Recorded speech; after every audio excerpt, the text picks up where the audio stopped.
Hey, you know what? I don't have to be the guy that's always got to do this, but I mean, it seems like we've been trying to ignore certain things all our lives, like death. And you know what? Sometimes people die and they die in clusters.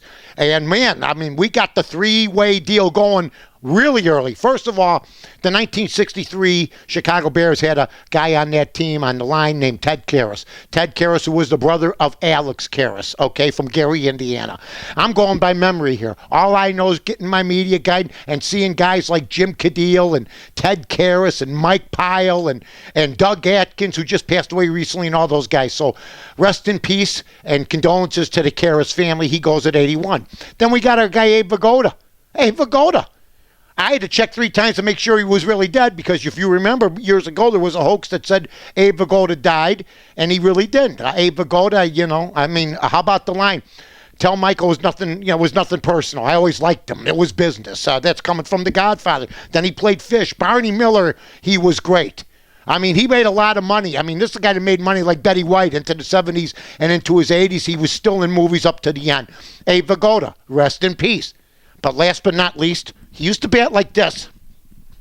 He had no neck. No neck Williams. Growing up as a kid in Chicago, I don't care what his average is. I didn't even look it up. I loved watching him play. It was fun to watch the little squatty right fielder chase down fly balls.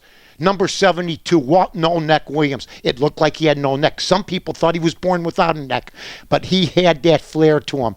And you know what? Back in those days, you were looking for anything. And Walt No Neck Williams, for White Sox fans, for you folks that remember, and for you kids out there, take a look. Google them up. Google all 3 of these guys up.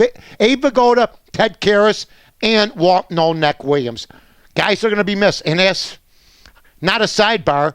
My buddy Jeff Schwartz, who lost his mother, formerly of The Score and of ESPN. Now he's vice president at Yahoo Radio. His mother, Sylvia, 101.